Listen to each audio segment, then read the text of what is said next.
Thank you for being here for my talk with Francisca Alves Cardoso and Carlina de la Cova.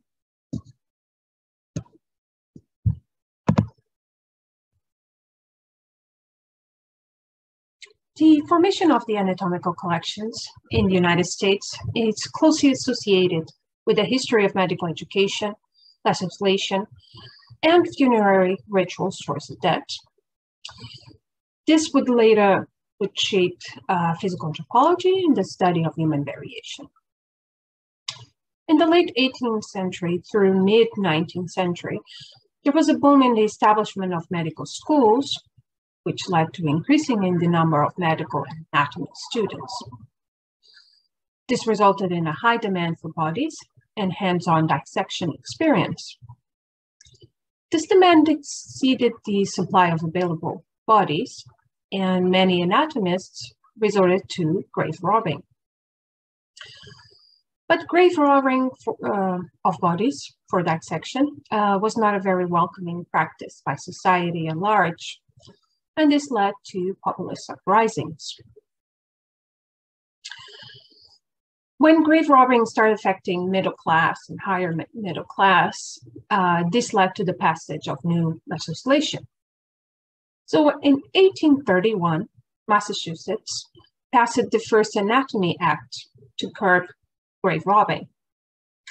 So anatomists were granted legal access to unclaimed bodies for dissection. Other states followed Massachusetts, and they also implemented their own Anatomy Acts. And through this new Anatomy Acts, he opened the opportunity for the creation of documented skeletal collections from unclaimed individuals, which are known as the anatomical collections.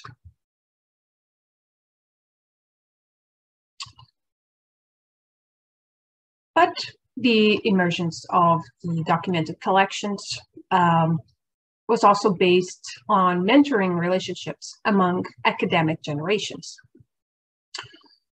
So, for example, between 1893 and 1921, George S. Huntington, he collected 7,000 to 8,000 human skeletons from unclaimed individuals at Columbia University, so in New York. His research focused on each bone separately, so for morphological and racial studies. As Huntington's health deteriorated, part of the collection got lost due to bone gifts and trade.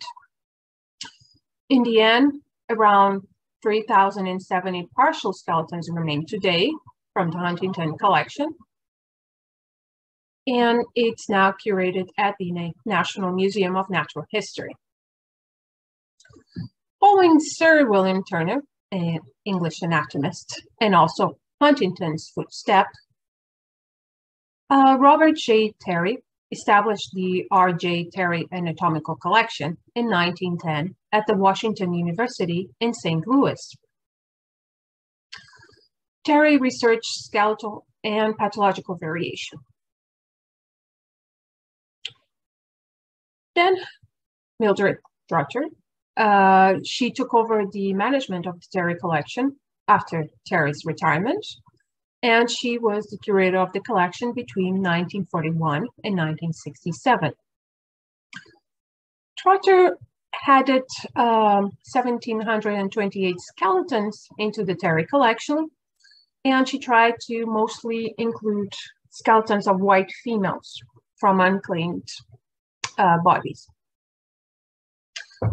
The Terry collection is also curated at the moment at the National Museum of Natural History. Another mentoring relationship that led to the formation of anatomical collections presented here. So, for example, the Hammond-Todd osteological collection was initiated by Carl A. Hammond in 1893. He collected 100 skeletons. But then, when Thomas W. Todd became the curator, he expanded the collection to over 3,100 skeletons between 1912 and 1938 at the Western Reserve University. So nowadays, the Hammond Todd collection is curated at the Cleveland Museum of Natural History. Following Todd's footsteps, we have William Montague Cobb that established the Cobb Human Skeletal Collection at Howard University between 1932 and 1969, with over 970 skeletons from dissections. Cobb followed a biocultural approach in his osteological analysis, and he was the first African-American physical anthropologist, and he worked to empower other African-American scholars.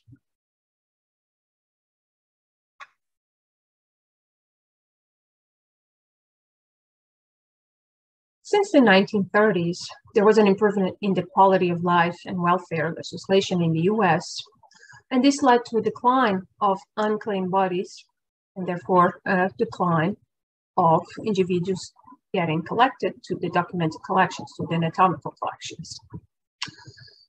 Despite the widespread prejudice against dissection, there were some people that donated their own bodies or the bodies of next of kin, usually donations of bodies of next of kin. And although efforts to collect skeletons were still being made, particularly regarding the anatomical collection and Cobb human skeletal collection, these reforms and improvement in the quality of life impacted the anatomical collections numbers. In 1968, the Uniform Anatomical Gift Act was passed, providing the body the status of property. So with this new law, it enabled people to leave their own bodies in their wills for transplant and scientific research. And it's through this new law that it's created the legal framework for the creation of contemporary documented skeletal collections with body donations programs here in the United States. But just a note, the anatomical acts are still being enforced here in the United States as well.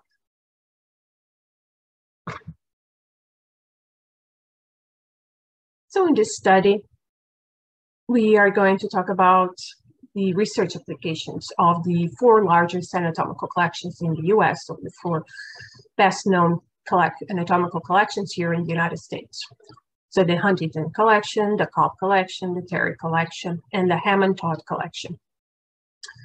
We're also going to suggest some guidelines of how to ethically engage with these anatomical collections.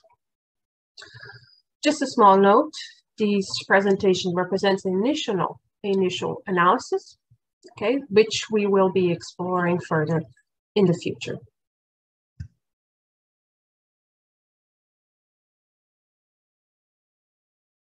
So we searched the Scopus database for publications related to the Terry collection, the Hammond Todd collection, the Cobb collection, and the Huntington collection.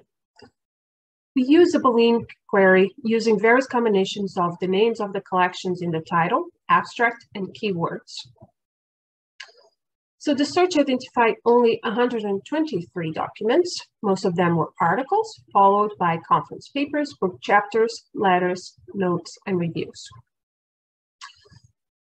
So these results are definitely not representative of the actual number of publications related to the mentioned collections, because it is missing data from great literature. Okay, so for example, masters and PhDs, theses that were not identified in our search in Scopus. The search criteria is limited the field search to title, abstract, and keywords. This highlighted the fact that some publications only refer the collections in the main text of the manuscript. And there is also some inconsistency in the names used to refer to the collections. So for example, for the Terry collections, it can include Terry collection, Robert J. Terry anatomical collection, Terry human skeletal collection, or a combination of various collections, Hammond Todd and Terry collections, Cobb Terry and Hammond Todd anatomical collections.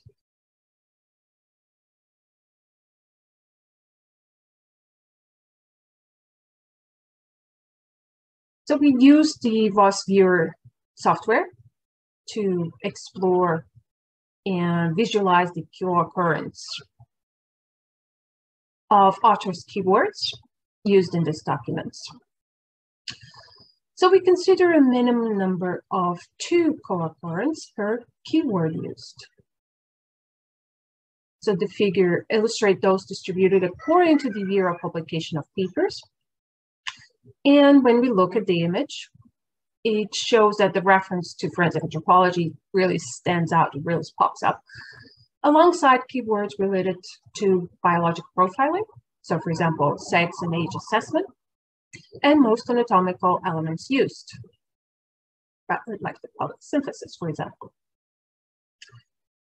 So with a clear passage from the focus on physical anthropology, so in 1990 to 2002, forensic anthropology, 2000 to 2015. And it also shows that all of the collections, the Terry collection, also features heavily. So the most recent publication highlights the emphasis of machine learning and its applicability to the study of human beings.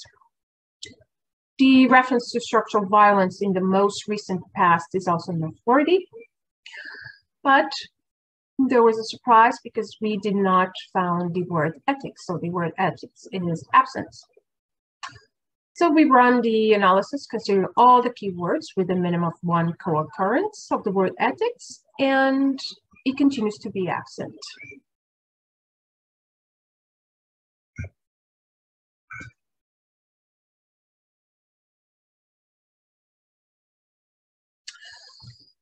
So what this graph shows is that there has been an apparent increase in publications, mainly after 1993. See here. And this may reflect higher pressure to publish among researchers, and may also be associated with more professionals in biological anthropology in different US institutions. It may also be associated with a higher focus on forensic anthropology research. But again, we have to give a small note that, that the years without publications may not be representative of reality, since, as previously stated, the research identified a very low number of publications with the criteria and fields. So title, abstract, and keyword that we used.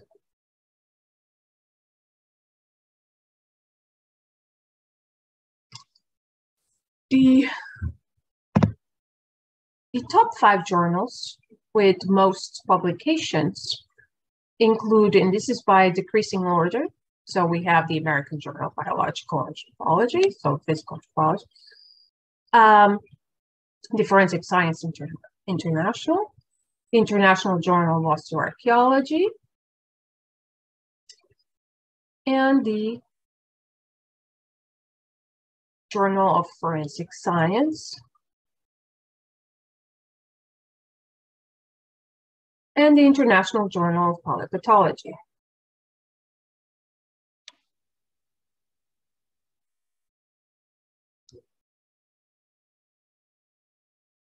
So the documents break down per institutional affiliation of authors, outlines the presence of the Smithsonian Institution, so the National Museum of Natural History, followed by various universities, like the University of Tennessee, the University of South Carolina, etc. One significant result that we noted that was absent was the American University, primarily considering the work developed by Dr. Rachel Watkins on the Cova collection and other names. But again, we highlight that if we are to dive deep into the use of documented collections, the search query and databases uses need to be refined. And this is just an initial analysis.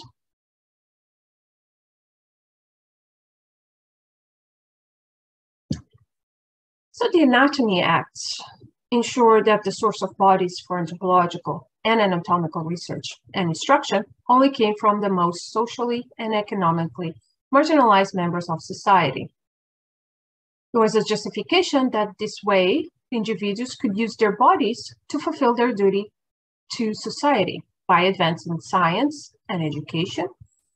But in turn, what it created was structural violence. because at the time dissection was considered cruel and an unusual punishment.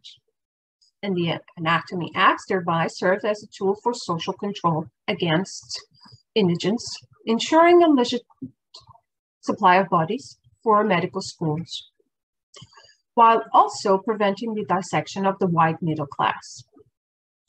So poorhouses, hospitals, morgues, jails, long-term care facilities, and mental institutions were the main suppliers of unclaimed bodies, which ensured that such facilities could save on funeral fees.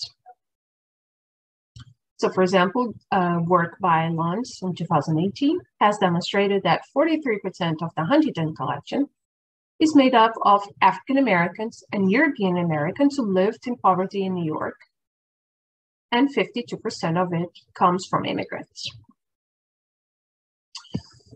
And these anatomical laws, they remain active in the United States, and so they are continuous exploitation of the poor, mostly for medicine, anatomy studies.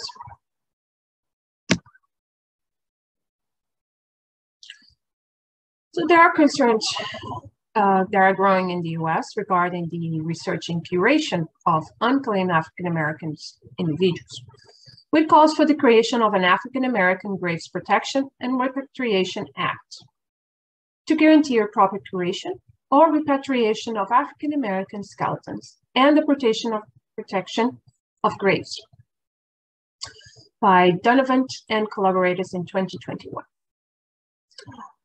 This would not mean a halt in the osteological research of African Americans, but as Donovan and collaborators argued, such analysis should be performed ethically, with dignity, and most of all, with family consent. An institutional review board like done at Howard University with the Cova collection can also ensure that the research performed follow ethical premises. One point that is very important for us to remember is our privilege of working with human skeletons, such as acknowledging the individuals we study, address who the individuals are and where they came from, including perhaps naming the collections on the title abstract to give more relevance to them and recognize the role of the collections on the scientific production, instead of just as only subject numbers that are used, because that way we're just continuing with the cycle of structural violence, identity erasure, and silencing initiated by the state. But also think if we have the right to study these individuals, something to consider. Should we study them? Another thing to think is how our research may bring back to the community and descendants. Thank you so much.